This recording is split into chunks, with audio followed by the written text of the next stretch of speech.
A día de hoy, todos los estudios que se hacen tienden a limitar o básicamente a poner en cero el que las personas aprendan conductas violentas de películas y o videojuegos, pero depende sobre todo del historial previo. Tiene que haber reforzamiento de alguna manera para que la imitación se ajuste. Gracias al aprendizaje por modelos, no tenemos que experimentar los consecuentes en nuestro propio organismo para ejecutar determinadas conductas. Eso tiene mucho valor social. Podemos aprender en base a lo que otros han vivido y han sufrido.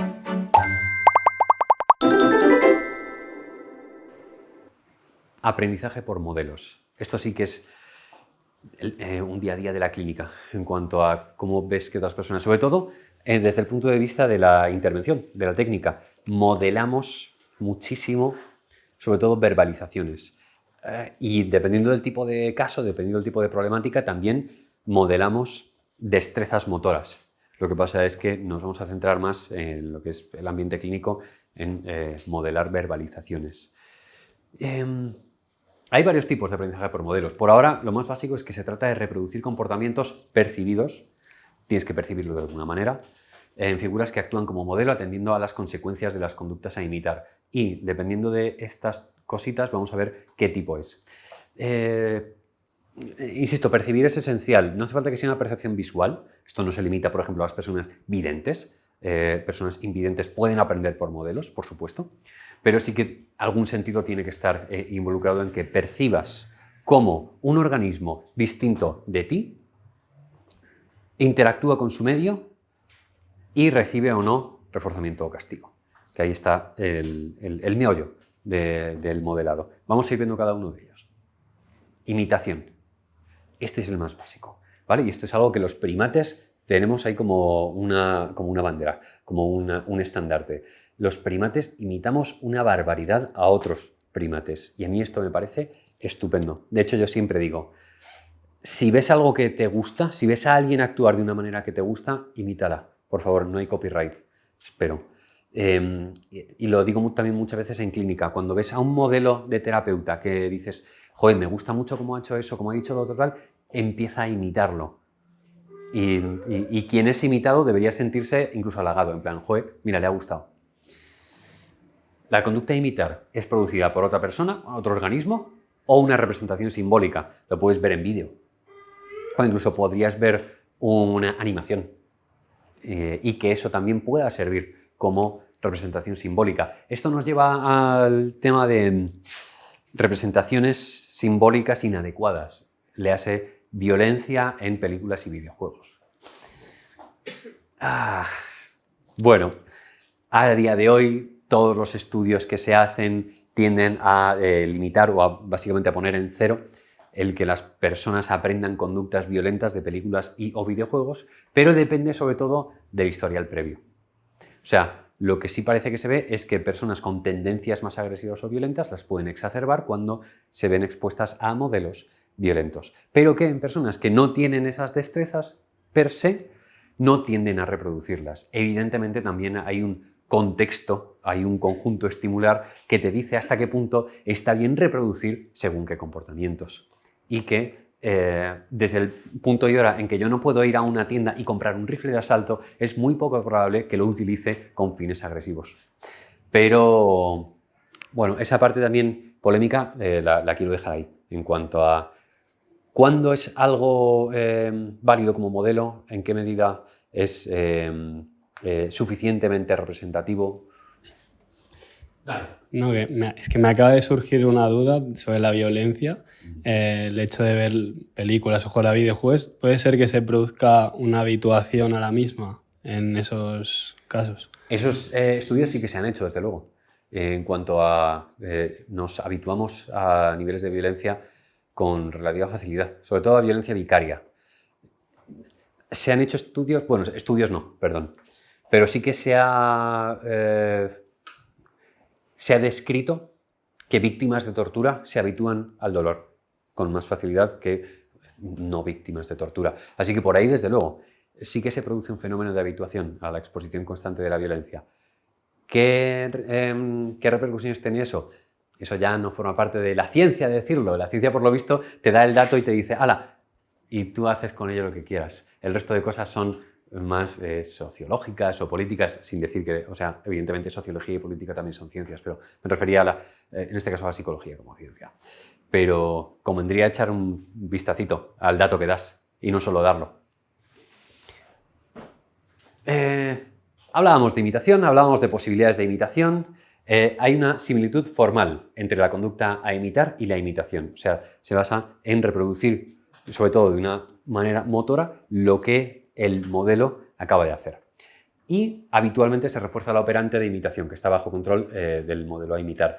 El reforzamiento puede ser mucho más evidente, mucho más instrumental que cara a...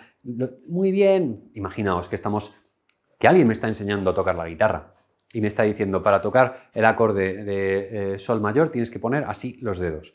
Y esa persona, con su guitarra, pone los dedos de una manera determinada. Entonces yo, que tengo una guitarra, los pongo, pim, pim, pim, y en el momento en que pongo el último, me dice, muy bien, así es.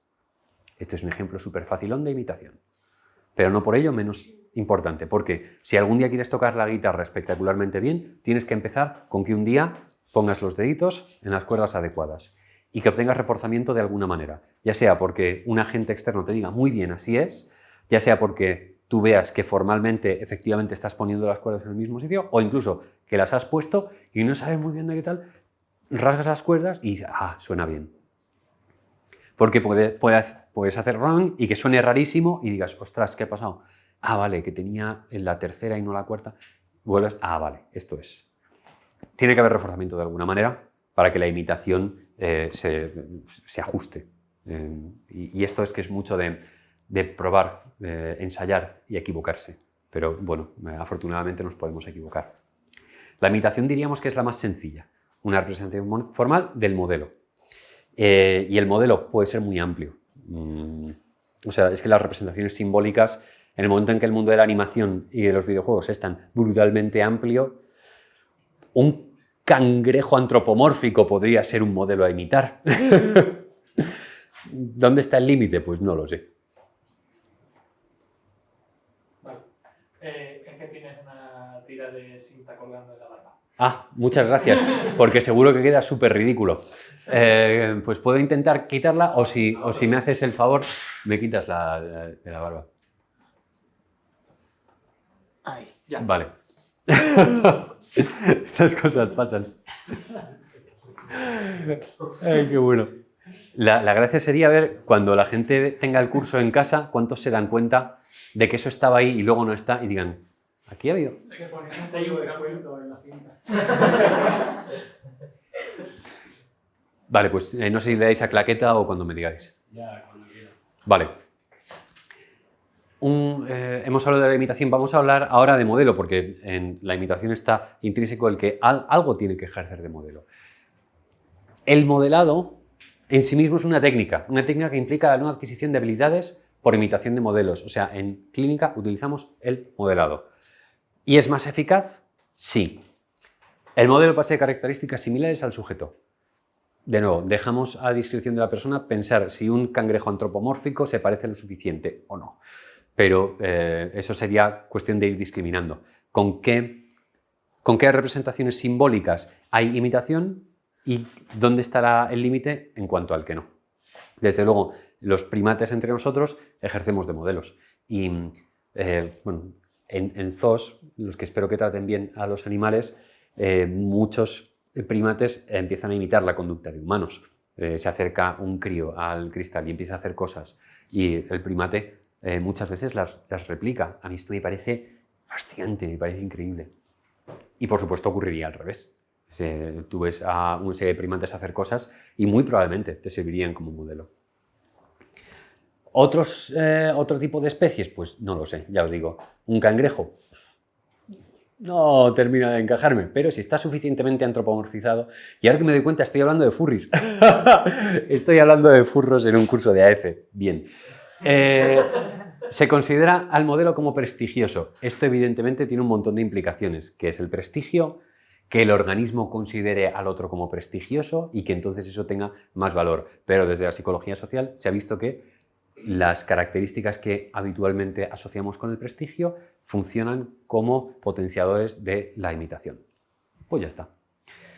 Se señalan los aspectos críticos de la conducta objetivo, o sea, dentro de toda la morfología de la conducta, cuáles son los clave, porque a la hora de que yo toque sol mayor en una guitarra, hay unos aspectos que son críticos y otros que son accesorios. Por ejemplo, como ponga yo el pulgar sujetando el mástil, bueno, hay muchos músicos que te dirían que es crítico, la mayoría lo ponemos mal, hacemos una especie de pinza aquí de ángulo y deberías reposarlo con suavidad, en vez de hacer ahí como súper fuerza.